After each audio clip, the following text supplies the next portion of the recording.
My name is Alex Caserta. Welcome to a special one-hour episode of Harvesting Rhode Island. Since the early 1900s, Narragansett Bay has been a hotbed for wild oysters and bay scallops. Over the years, Rhode Island's fishing community has grown and evolved and is now one of the most vibrant and valuable on the East Coast. Here in America's smallest state, there are over a dozen ports that host commercial fishing. Today we'll visit two of these, Pier 9 and Point Judith.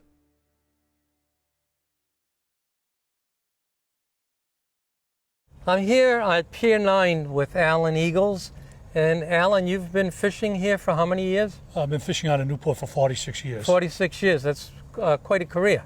Yes, sir. Jim, how long have you been doing this? I've been doing it since I was 5 years old. 5 years old? 55 now. 55, you're one of the young men working around here. How long have you been fishing? It's a family business, so pretty much, until I could walk and work the boat, I've been out there. And how many years would you say? I'm 26, so probably a solid 20 years. How many years have you been fishing here? Out of Newport, I've probably been here about 15 years. 15? Yes, okay, so you're one of the young guys. Well, 15 years prior to this, but not in Newport. Yeah, right. Okay. How many years you been here?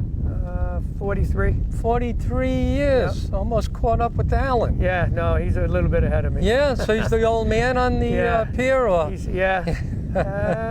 he is. Yeah, well, yep. What are you going to do? Somebody has to be. Yeah. Right. Seniority. It's okay. He's got seniority. So he bosses everybody around. Well, no. Everybody's independent. What can you tell me about the history of Pier 9? Well, Pier 9 actually started, the initiative started with a gentleman by the name of Ronnie Fatuli. He used to own a Quidnick Lobster Company. Oh. And he was very insightful. He had his property over there, and a lot of us tied our boats up there at the time, but he realized that in the future, commercial dock space was going to be limited in Newport. We were being inundated with sailboats and yachts and so forth. So under his guidance, we procured the rights to purchase the state pier, and he was very instrumental in it. He was the lead man. And myself and a few other fishermen, we came up with some money for a down payment, and the more we discussed it, the more we realized that it might be a better option for the state to pick up the option to buy the state pier and have the state run the facility. So that's what we did. Ronnie contacted the state representatives, and they picked up the option to buy it, and it went through a bond issue through the legislature, and it was voted in that the state would buy this property for commercial fishing use for 99 years. And that's the way it stands today. It's very unusual to see a working fishing type of industry in the middle of a small town like this that's big on tourism. To have a fleet of fishing boats is, I would think, something that's very unusual. I would say, but for the fact that the state owns and operates this pier, it would not be here. Newport is a tourism town, and in the 80s it was gentrifying. This fishing port was getting bought up for restaurants and condos, and it took the state stepping in with the fishing community to acquire this pier. And it is the only place like this in Newport, and if the state of Rhode Island did not own and operate it, we wouldn't have a commercial fishing industry in Newport. Is there anything that you could tell me about this pier prior to the state purchasing it? Well, it was owned by the Newport shipyard, so there were no fishing vessels, allowed to tie up here. But they did haul out their vessels at the shipyard at the railway.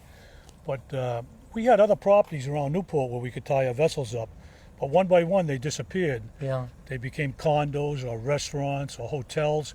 So actually, this became the last property in Newport that you could operate a commercial fishing vessel out of. And it's the only one left right now today. So we're actually very thankful. We're absolutely blessed to have it, to be honest with you. Yeah, this is like hollow ground over here. It is, it really is. This is like the last stand for us commercial fishermen in Newport. Yeah. And we appreciate it. We appreciate that everything that the DM has done for us here. It's a terrific spot to tie up a vessel and operate out of. So there must be a tremendous amount of boats that come through here every year, especially in the summer. We have a number of vessels that come here in a transient basis in the summertime, as you had said, but also permanent vessels. And any given time we can have upwards of 270 some odd vessels. Scallopers coming up from anywhere from Virginia to New Jersey. Wow. And they're coming in with landings of scallops, which is a very high value product. We also have longliners coming in right now in the early fall, late summer. They're working our coastal waters here for pelagics like tuna and swordfish. Okay, so you manage all the ports in Rhode Island? I manage all the state-owned commercial fishing facilities in Rhode Island, yes. Okay, and they would be? Pier number 9, Newport, where we are Yeah. right now. Galilee in Narragansett. Monahan's Pier number 5. And also Pier number 4, which is actually in Narragansett as well, but across the pond in what's referred to as Jerusalem. What's your job? It's a really diverse and interesting job, I gotta tell you. Yeah. So on a day-to-day basis or a weekly basis, my job essentially is the utilization of state infrastructure in support of the commercial fishery in Rhode Island. So what I do is create opportunities for commercial fishermen to berth their vessels, to engage in lease agreements with the state of Rhode Island, to ask questions about regulatory pathways or processing in Rhode Island. My office is a conduit of information for the commercial fishing fleet to help them throughout their business on a daily or weekly basis. I do everything from provide landing licenses to fishermen to land leases and berthing arrangements. All of the landings in Rhode Island come through these ports, with the exception of some of the landings up in the bay in East Greenwich and things like that. But the bulk of our commercial fisheries landings come through these ports here. So a lot of fishermen from other locations then will come to the ports to bring their catch, and then they'll be distributed, I'm assuming, from here? That's correct. Pier number 9 here and also Galilee, I liken to be very diverse, all-inclusive ports. So we have a wide variety of fisheries. It's a lot different than New Bedford, for example, that concentrates on ground fish and scallops. They have very high-value products, but a very narrow spectrum of fisheries. We have a very diverse fishery here in Rhode Island that touches upon a lot of different things, from offshore vessels, inshore vessels, scallopers, gill netters, trawlers, lobster boats. So it's a year-round fishery that touches upon a lot of different species. We have a lot of support businesses that make it an all-inclusive place to come in. So ice facilities, engine repair shops, we have net mending facilities, we even have divers and welders that can come in and service vessels here. Wow. So it's really an all-inclusive one-stop shop for a commercial fisherman to either make it their home or transit this port. Well, it's a major industry. What type of fish do you go after? Our target species are lobster. We also fish for crabs and fish that are in season legally to harvest. I do lobster, crabs, and conch, or whelk, as we call them. Whelk? Yep, it's a snail. Lives right here in the bay. Right now we primarily target crab, but we do catch a bycatch of lobster, which is fairly substantial. Lobster and crab, mainly. Lobster, crab, sometimes fish in the summer. We net blackfish, fluke, things like that. So a lot of the fishermen here go out for the lobster and crab. Right, It seems to be a main thing off of this pier. that's right.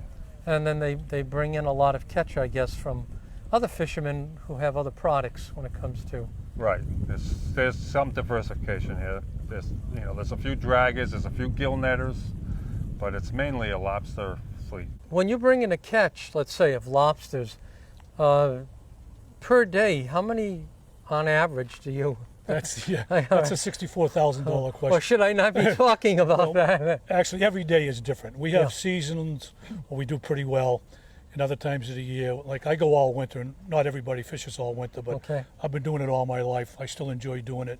So the catch isn't very lucrative in the wintertime, but it gets you out on the water, it gets you on your boat, and I enjoy what I do, so I love doing it in the winter. Yeah, what's the best season for lobsters? It's usually in the summertime, June, July, and August, and into September these days, the peak season for lobsters.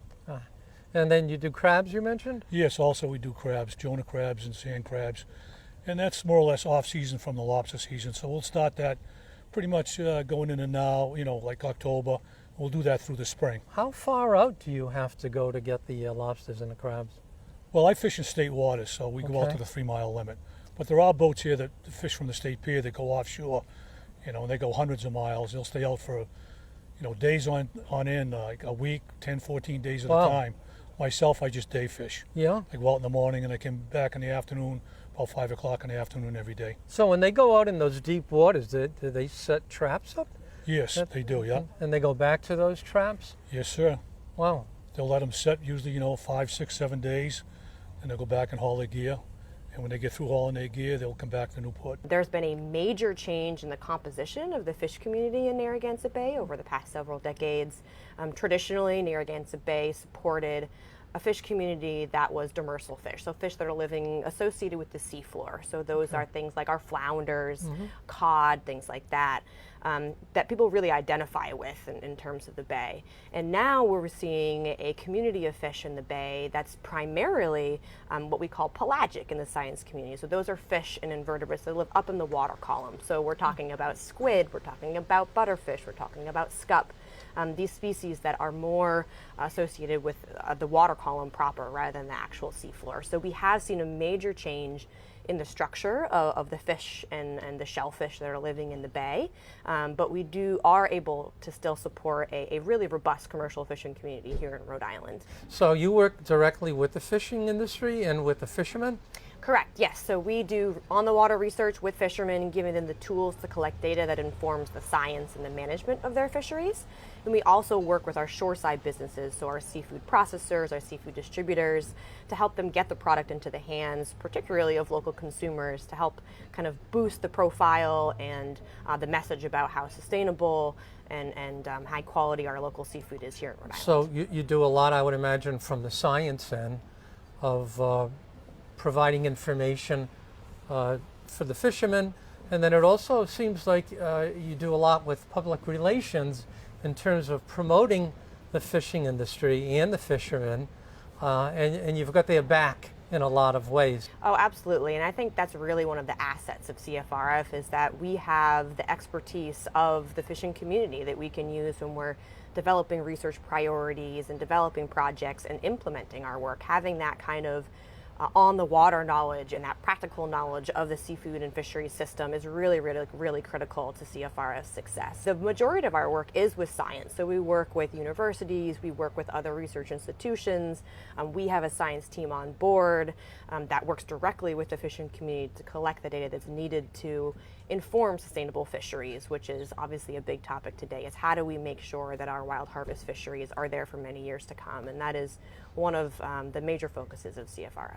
I know you've been out to sea with some of the fishermen, so you have firsthand experience with bringing in the catch and seeing what's out there, and I'm assuming collecting data on what's going on. Yeah, so I spent over a decade working directly with the commercial fishing community here in southern New England.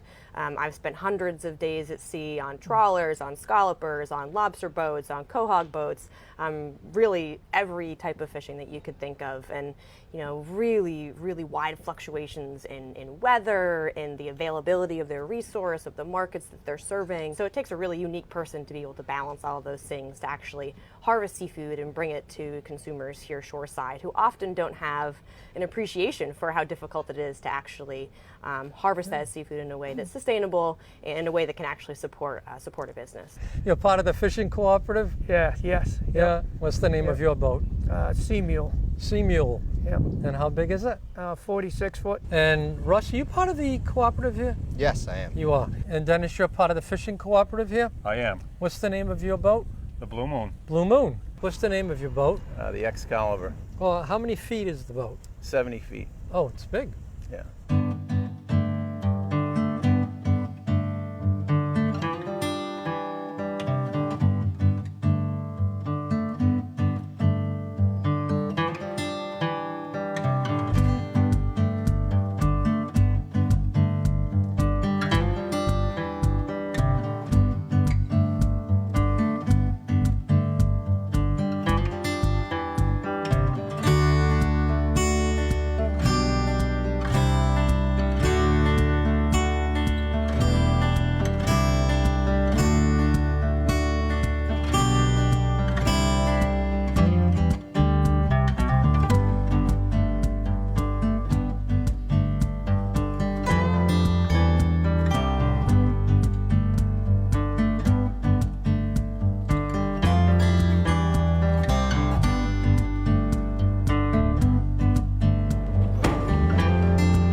Now you are the owner of the Lobster Shack here? No, this is the owner is the co-op, which everybody that births here is a member of the co-op. Okay. So everybody's the owner. I'm the manager. So if I can, I want to start at the beginning. Yep. The way this came about, every lobsterman in Rhode Island has the opportunity to purchase an endorsement on their lobster license for $25 that allows them to sell to the general public. If you don't have that endorsement, you're supposed to sell to a dealer. Okay. So that's the program that was in effect here for many years, still is in effect in Point Judith.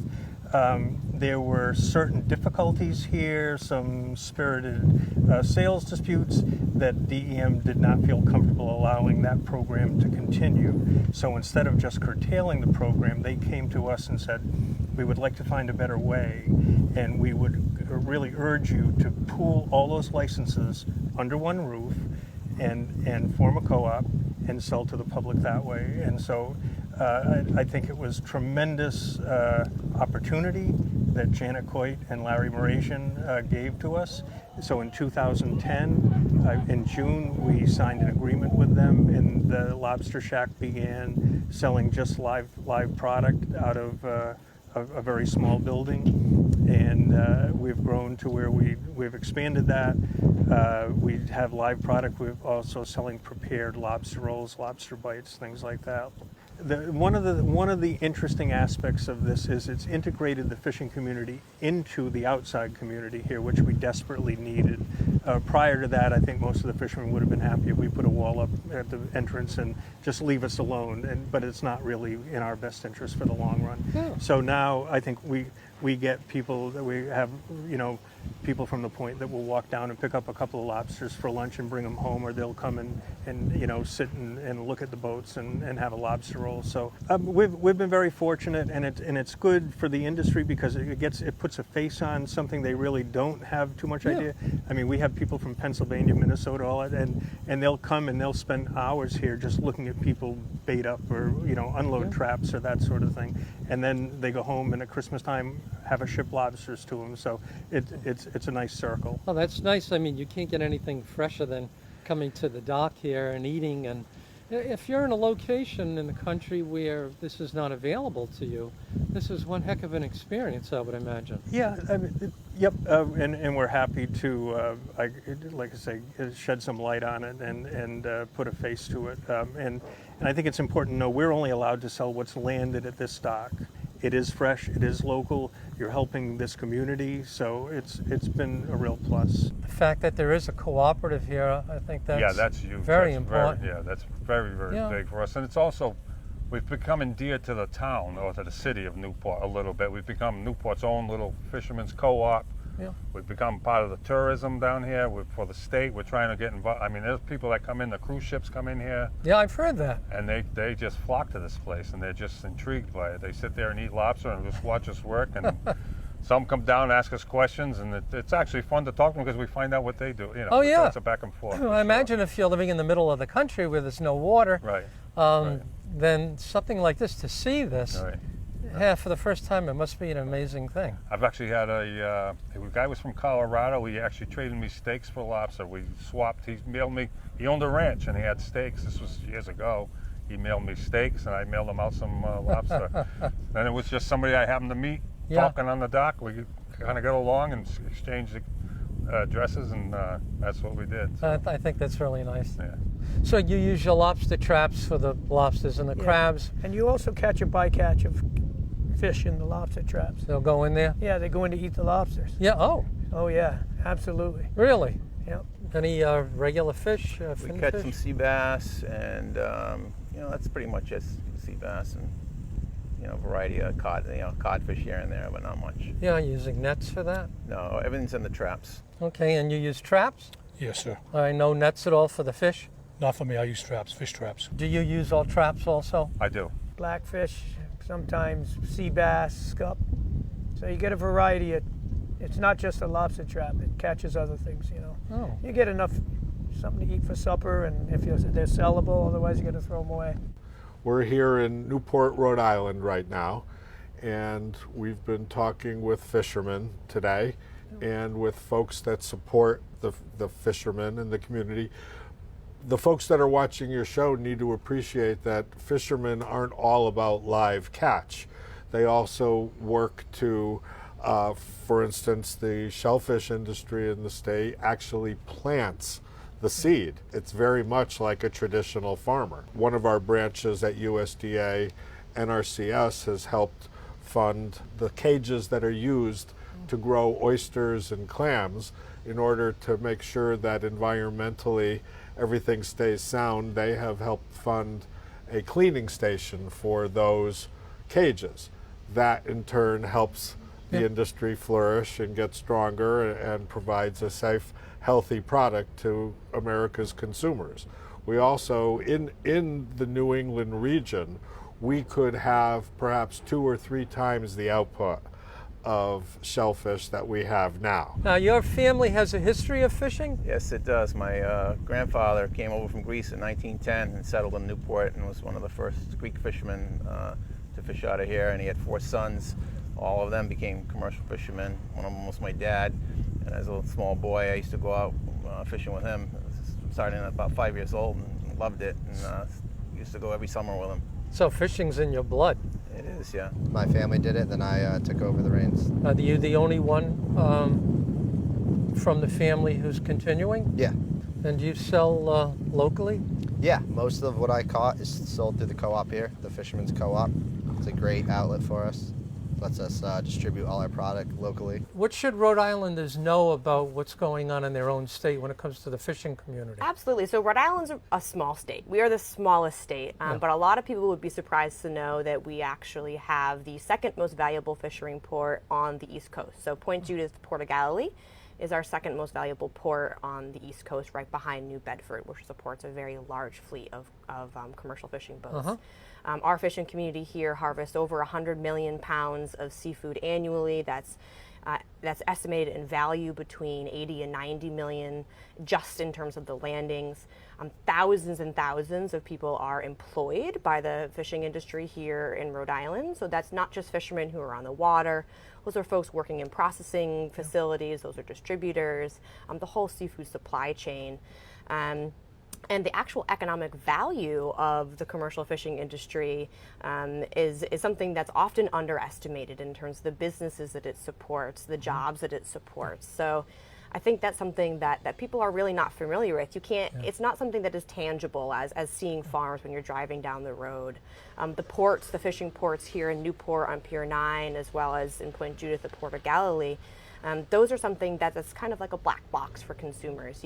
It's harder to see seafood being harvested and see the actual impact of the fishing industry. But I can tell you that the economic impact on the state of Rhode Island of the fishing community is millions and millions and millions of dollars, and something that we need to make sure continues for many years to come. And I think the other thing that's very important for the people in the community to understand is that there are a lot of people working to make sure that the bay remains sustainable in terms of the fishing industry and keeping our coastal waters clean and accessible. There's a lot that goes into it, and there's a lot of people that work to get that job done.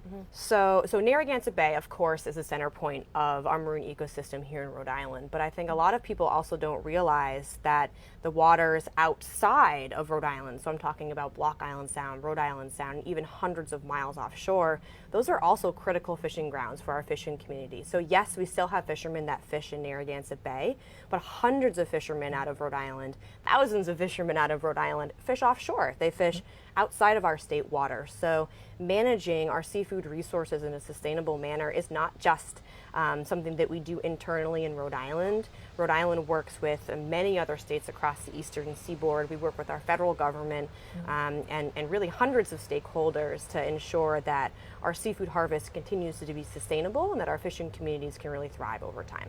And do you find that a lot of people come to you, such as individuals, or do you think that they actually go through different types of agencies to come to USDA?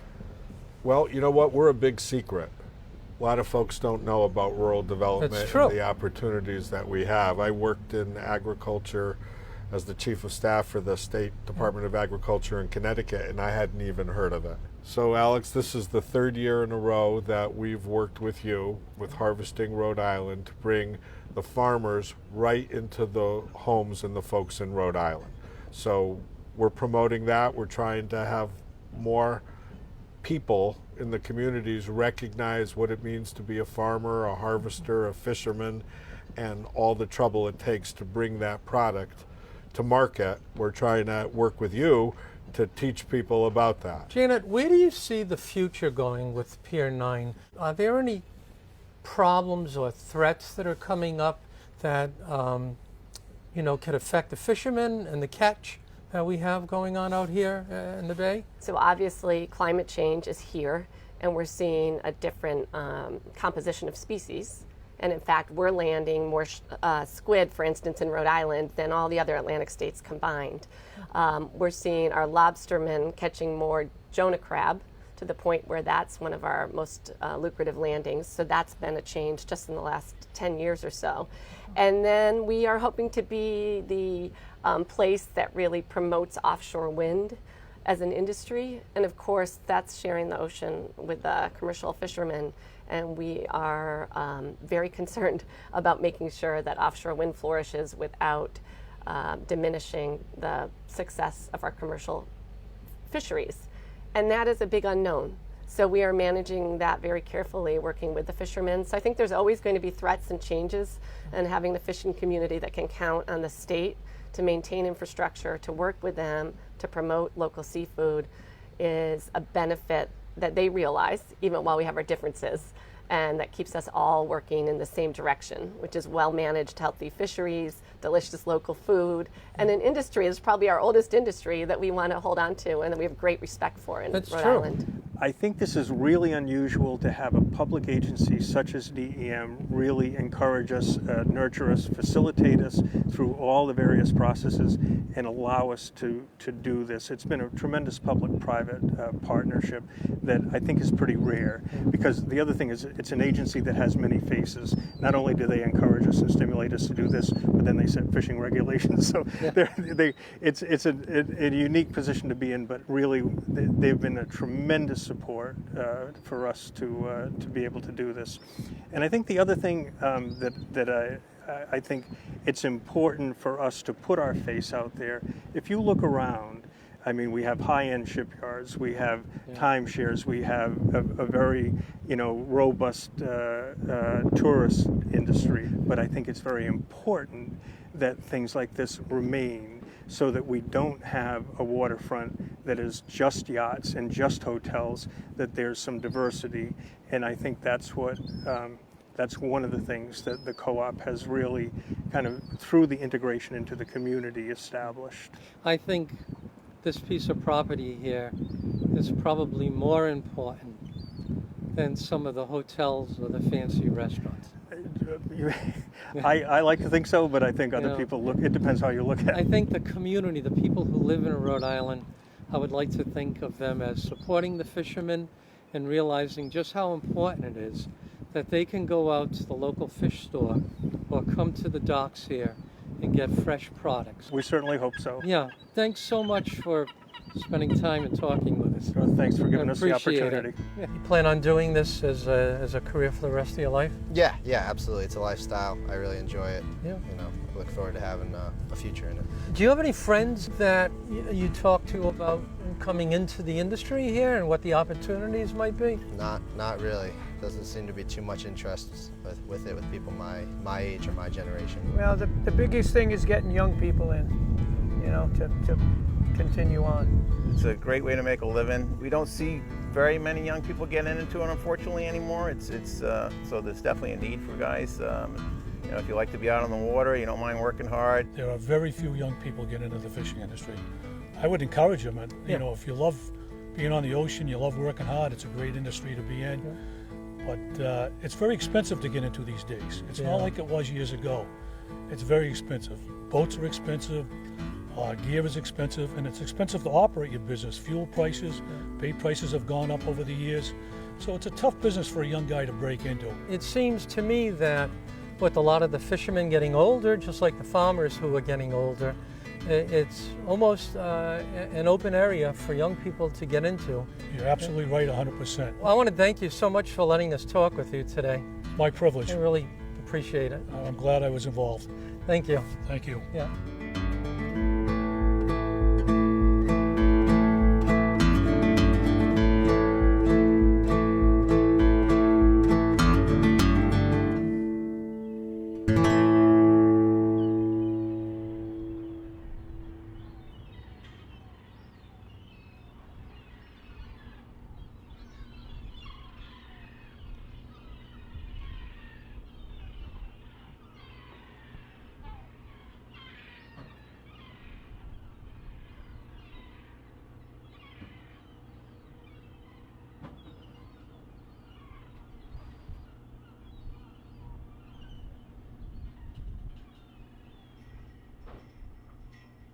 This is a very unique port, and I guess Rhode Island is doing something that's very unique compared to other ports in the country. Can you explain a little bit about what we do here that makes it like that? So this is the state's principal port.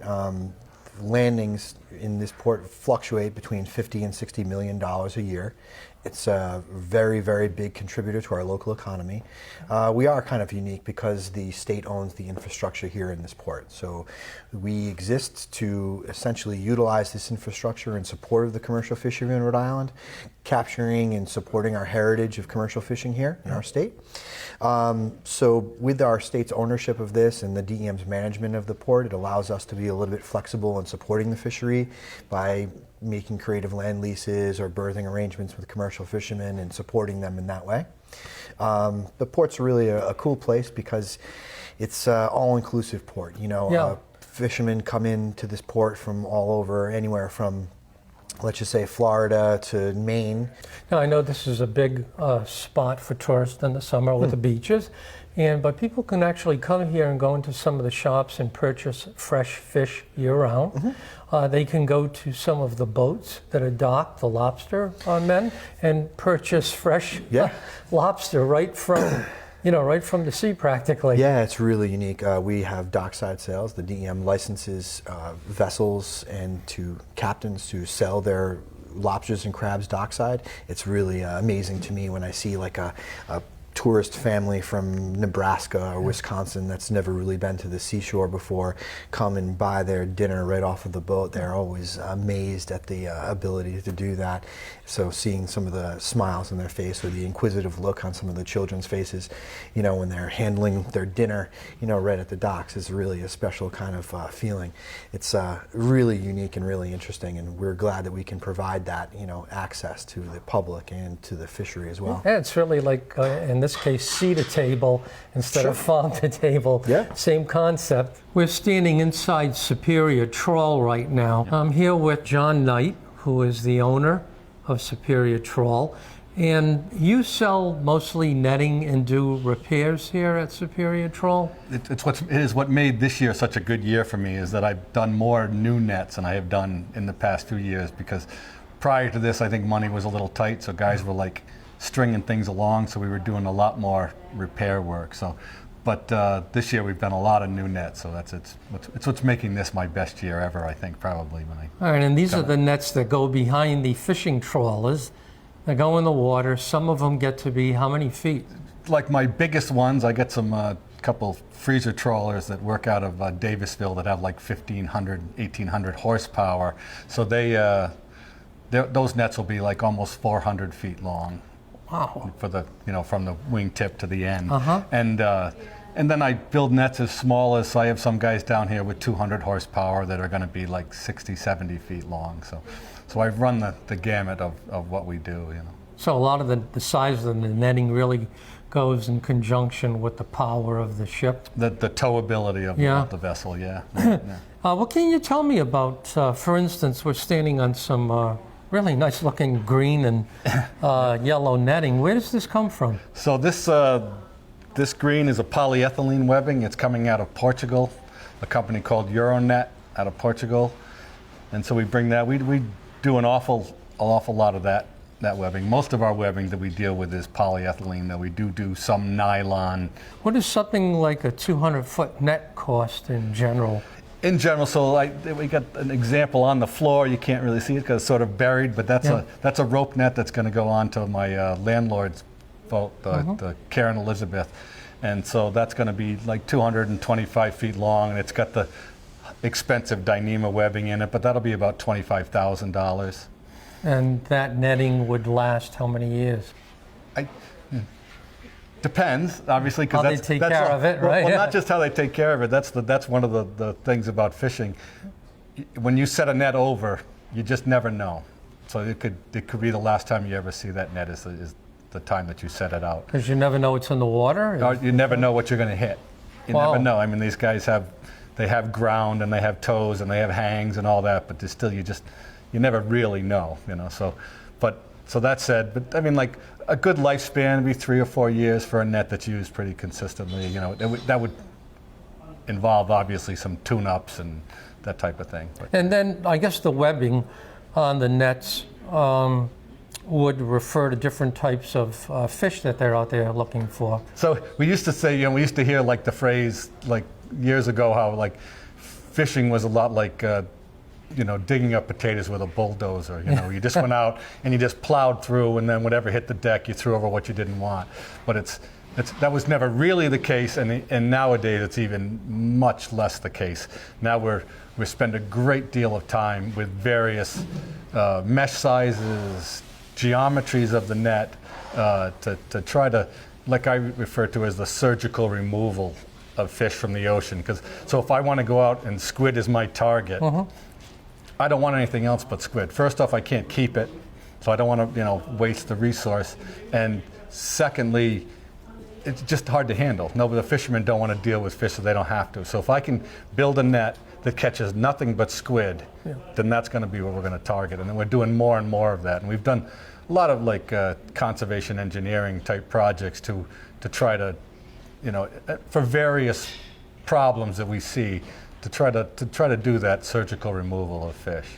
John, how many years have you been doing this here? Well, I got out of high school. I went to the URI. Used to have a fisheries program back at that time, which was more of a tech type program where we actually learned how to make nets and navigation and the type. So I graduated there in 1980. And I came out from there and fished on various boats for the next 4 or 5 years. Even when I was a fisherman, the part of the thing, I was not one of those guys that dove down into the engine room. I wanted to be up on deck making nets. So I started, I worked with one guy over in Jamestown, and then I went to work for a company up here in Narragansett called Trollworks, and worked with them for 9 years. And then in 1995, I think it was, I started my own business. Do you find that, I mean, you have a small crew here right now, but do you find many people wanting to come into this type of industry?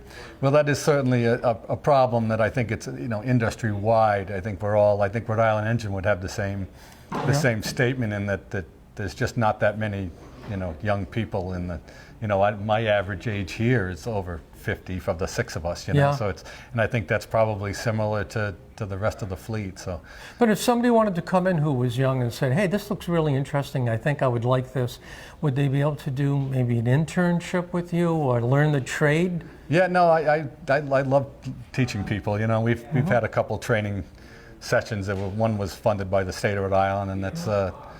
And I thoroughly enjoyed that. We really embraced that whole thing. The whole gang got into it, and we had like 14 people the last class, and we were teaching them, and we loved that. Especially when the guys that are into it and enthusiastic about it. I was very impressed most impressed when like 3 or 4 of them came back, because I always make the offer. Okay, yeah. If you want to come back, because this is just scratching the surface, And I was so impressed when like 3 or 4 people actually made the effort to come back in.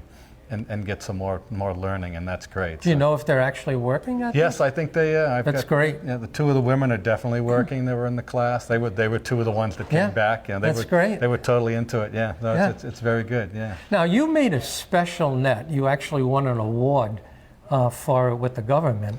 What can you tell me about that? Yeah, so in 2005, the scientists realized that this year class of haddock was coming, and there was going to be this huge biomass of haddock coming in. But at the same time, the codfish population was depressed. So they put out a call for types of nets to try to catch the catch the haddock and not catch the release the codfish. And so we had these rope nets that I make with the 8-foot meshes in the front end. And we knew from towing those in the squid fishery that we did not catch the bottom species. So we said this might be the perfect opportunity for that. So we put in for it and got funded. We put this net together, took it to the tank in St. John's, Newfoundland to test it, made a model and tested it up there, and then went out and actually did the sea trials over the course of 4 seasons. So over the course of 4 seasons, with the, I'm going to rough with these numbers, yeah, it's okay. But the eliminator troll, as we referred to the net to get rid of that was getting rid of the codfish, 83% of what we caught in that net was haddock, versus 23% in the control net, because they were doing side-by-side tows. Okay. It's quite an operation. Now, you sell netting to people beyond Rhode Island. Yeah, and like I said, I have a customer in Wanchese, North Carolina. I sell into. I just took a net order like half hour ago for 2 nets into the Cape May, New Jersey. I do stuff into New Bedford. Used to do more in Portland, but that fishery is kind of going away up there. But so we try. But primarily Rhode Island is still 75% of my business, something like that. This port seems to be all-inclusive in terms of having someone like you here for the fishermen, producing nets or repairing nets. One of the things that's always been a strong, the resilience of this port is that we have that access. We had access if you went up to George's Bank and up to the Gulf of Maine. We did those fisheries, but we also had access to the Mid-Atlantic fisheries, and then we have a strong body of fish that move back and forth off our coast right here. So we've had that fisheries resilience, and we've had the infrastructure. We've got, I'm here. There's a company called Trawlworks up the road. There's Rhode Island Engine is another valuable resource. It's like guys come from Montauk over here all the time now because they don't have the engine company over there. They don't have a toll company anymore. So it's like, that's been part of our resilience, is that we have that. Come here and get your boat worked on, get the engines worked on. Worked on, yep. Get the netting worked on. Unload your fish, get your ice, all that, because we've got the 3 different processes, 3 different unloading facilities right here in town. So it's, So it's a pretty big industry in Rhode Island. It's a valuable resource to the fishing industry. Like New Bedford has its own thing, but in terms of like the rest of the coast, I think we're, this is a valuable thing. I get some of my customers from down in Cape May, are very, just love coming in here because they have everything accessible to them right here. Yeah, this is a very unusual port compared to other places. That's what I'm learning anyway, the more people I talk to. Yeah, as small as it is, we have a lot to offer, that's right. Fred, you're the president of the Rhode Island Commercial Fisheries Research Foundation. Well done. It's a mouthful. And you are also involved with another center, which is what? The Commercial Fisheries Center of Rhode Island. I'm the executive director. Okay, and basically, what do these organizations do in the state of Rhode Island? We started years ago, about 2010 or 8. I can't even remember the dates, but we started this research foundation. The reason being is we were getting less and less fish in our quotas. And a lot of what we have to rely on is the best science that's available. That's what the Magnuson Act says, best science available. Well, that's a broad topic, and it leaves a lot of uncertainties. So if they say the stock should be reduced by 70% and then there's a 20% uncertainty, it may end up being 50% because of that uncertainty. So all of us, we didn't need money. This was economic disaster relief funds because of George's Banks not being able to harvest as much fish on George's Banks. We received checks. Well, we basically felt, I don't really need a check, I need fish. I need the ability to go out and harvest fish. We'll make our own money. But that is what happened. So what we did was 7 of us sat at the table and said, we need to improve the science. We need to improve the data.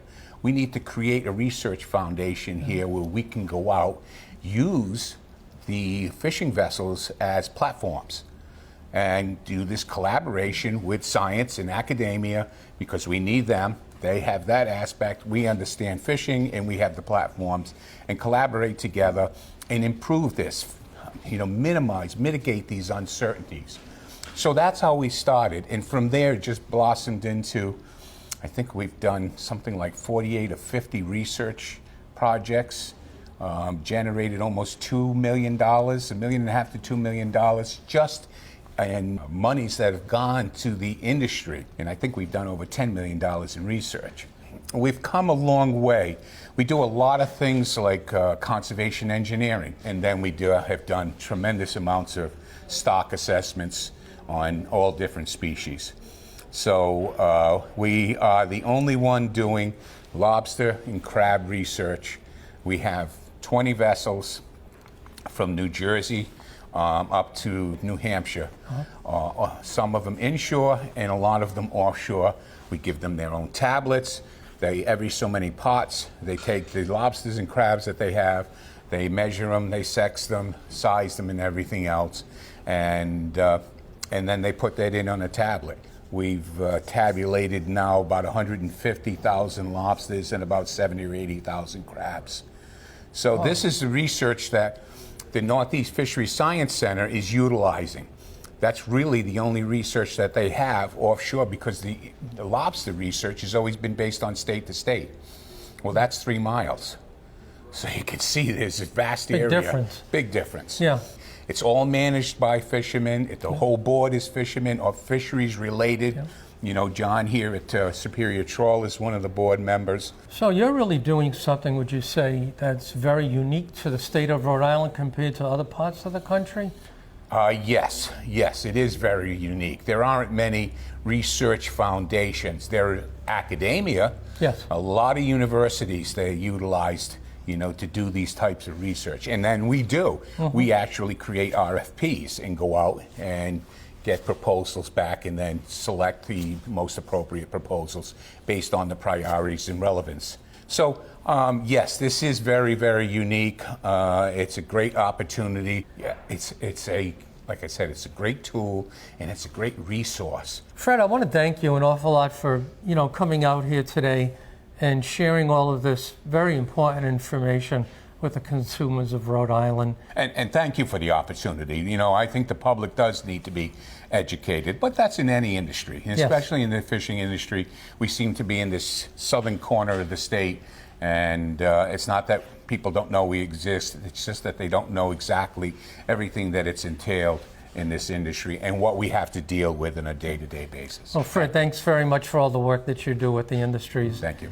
And your organizations. Very important. Thank you. Appreciate it. Thanks.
it started as a summer job, a way to not have to go home to my parents' house. I was in college and I loved the freedom.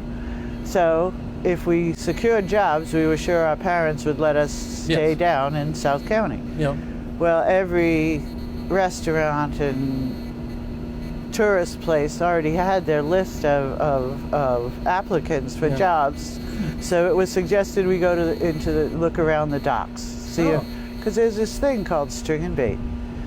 Well, we had no clue what string and bait was, but we didn't care. We were going to do anything so we could stay footloose and free. Yeah.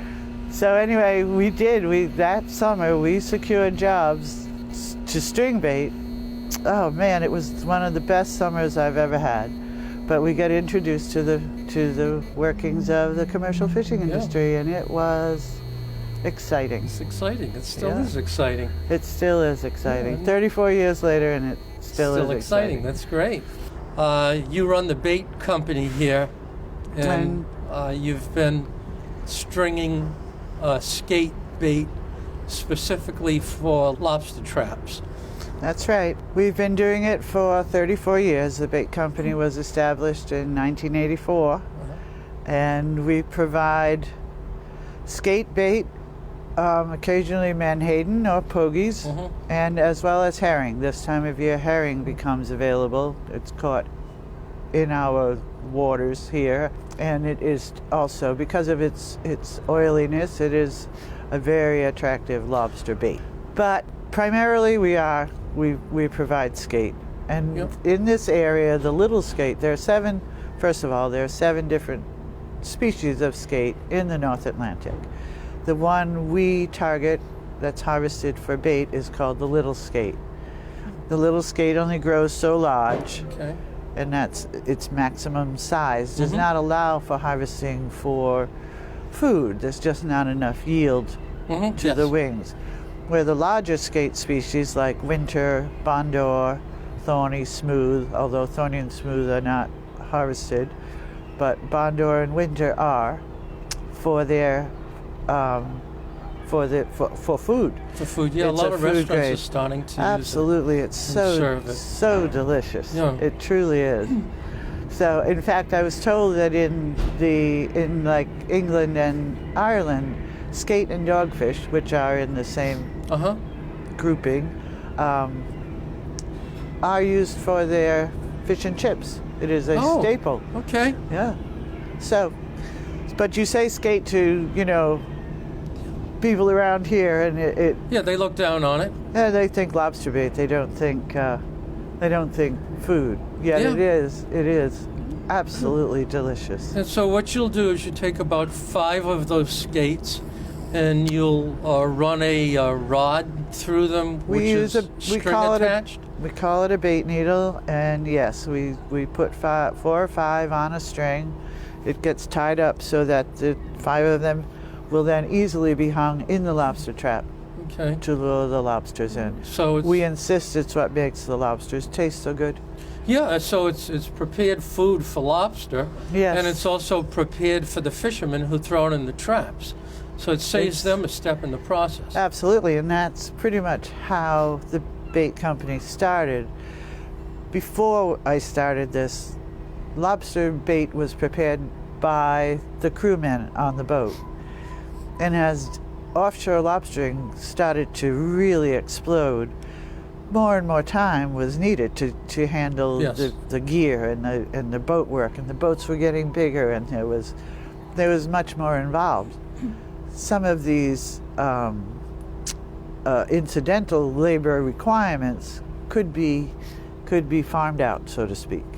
So by preparing the bait for them, eliminating them having to do it, it freed up their time. A lot of other service industries developed too around the same time as a bait business, so to speak. The net building, that used to be net mending, and all of that was all done by the captain and crew. But as fishing really started to become more and more time spent at sea, there was a need to be filled. So service industries were just blossoming. So how many traps will the typical fisherman fill with your bait on a run? Back in the start of the bait company, I think the first offshore lobster boat we did had 600 traps, which was like, it took maybe 24 to 3,000 pounds of bait. Wow. to bait these traps. And as offshore lobstering prior to regulations just exploded out in the canyons, we were servicing boats that had as many as 2,500 to 3,000 traps per boat, which would then require as much as 30,000 pounds of bait. Wow. Yeah. That's a lot of skate. That's a lot of skate. Not to mention the fact that they're coming back with a tremendous amount of lobsters. Well, yes, there's been some incredibly banner years of lobstering in southern New England. Of late, there's a lot of discussion as to what has caused the decline, but there's been a decline in the biomass of the southern New England lobster. Mm-hmm. Yeah. Well, maybe that'll change around, hopefully, and come back. We have had a better year this year than in the past, so maybe we are on the upswing. And they like the cold water. They love the cold water. Yeah. Yeah. I want to thank you very much for spending some time with us today and telling us about your business. Well, because you're welcome. It's very unique, and you're the only one down here doing this, so it's nice to see. Well, I'm going to tell you, it's been an incredible, incredible experience. I'm very fortunate to be in this industry. There are great people, have been great people for 34 years that have just made it wonderful. And they love what they're doing. Absolutely. Yeah. Absolutely. Well, thanks so much. Oh, thank you.